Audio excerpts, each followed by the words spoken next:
Hey guys, it's me, the Bombay chef Varun Inamdar, and welcome to Get Curried. Well, today, while we are all in this global lockdown for good, let's make a recipe which is from my home, and that is an Arbi Tuk. Well, why this is from my home is because this is my mother's favorite recipe. Well, she's been making this for years, and on this occasion of Mother's Day, I dedicate this specially to her. Let's begin with Arbi Tuk.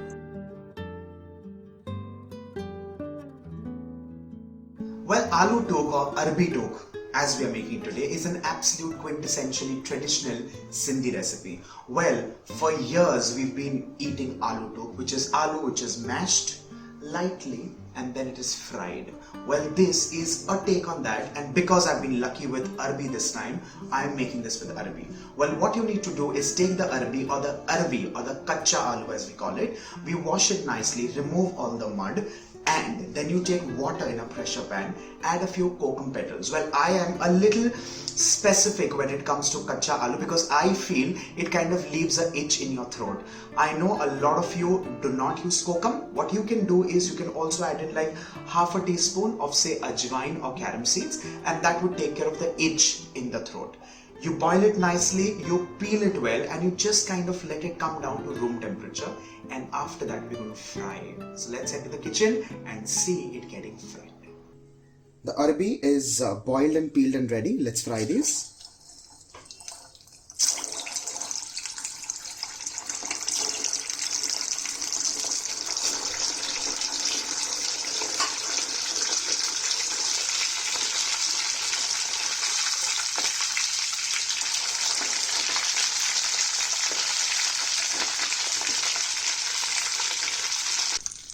The Kacha aloo or Arbi is fried and ready.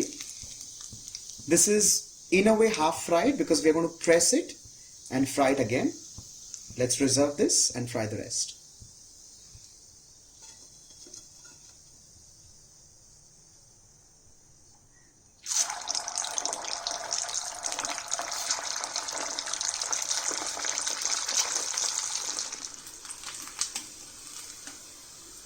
Well, if you notice, these are not completely fried, they're literally half fried and just mildly golden brown in color.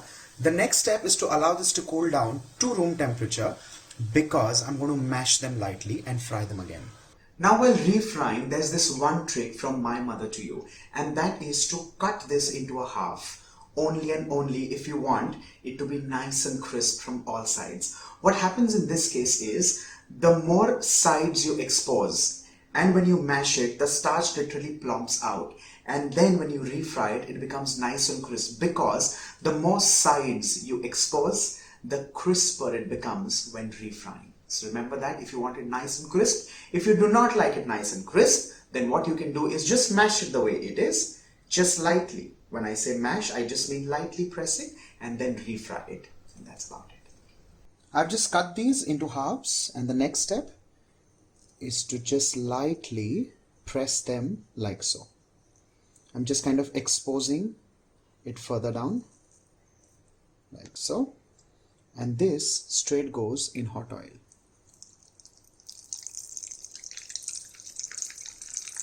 Make sure you do not do this when it is hot because you'll just end up scalding yourself.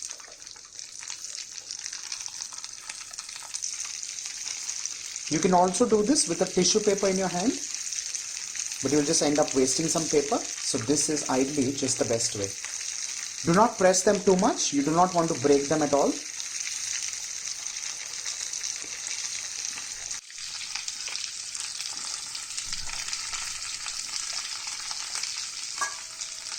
Once this is fried, let's transfer this and fry the remaining just like this. Ensure it's nice and golden brown at this stage. Similarly, let's fry the other Arbi as well. With this, our Arbi is fried for the second time and ready. And here, if you notice, a few had broken further down into pieces. And this is actually for the chef in the kitchen. Let's now move on to making the powder mix. For that, in a separate bowl, you take some amchur. Along with that, just a touch of chili powder. Now this again depends on how spicy you personally like it. To this, chaat masala, dhania powder, which is coriander powder,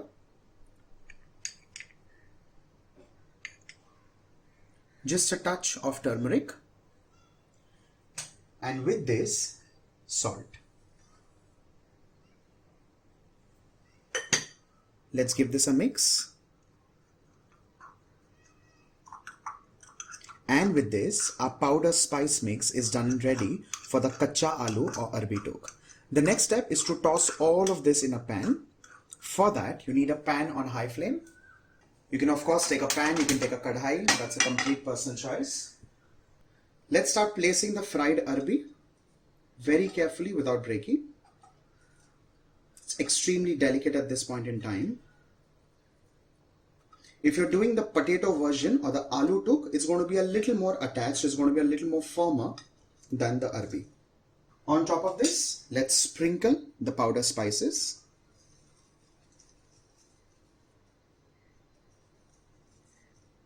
You could be extremely generous with this as well, because this is the predominant flavor of the tuk. To ensure that the spice sticks onto the Arbi, I'm just adding like a teaspoon of oil and give it a swirl. Do not tend to flip this or do not tend to kind of stir this with a spoon, because you'll end up breaking the Arbi. If you wish, you can also add in some coriander leaves and your Arbi Tuk is ready to be served.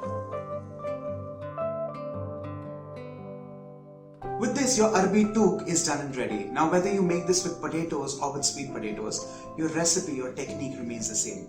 This goes as a wonderful starter and an amazing accompaniment to your khichdi. Now, whether you make kadhi khichdi or you make Sindhi kadhi and rice, this is just fantastic. On that note, do not forget to like, share and subscribe to Get Curried, and for more such wonderful recipes while we are still in a lockdown, do not forget to subscribe. Also, from me to all the mothers across the globe, a very, very happy, safe and healthy Mother's Day.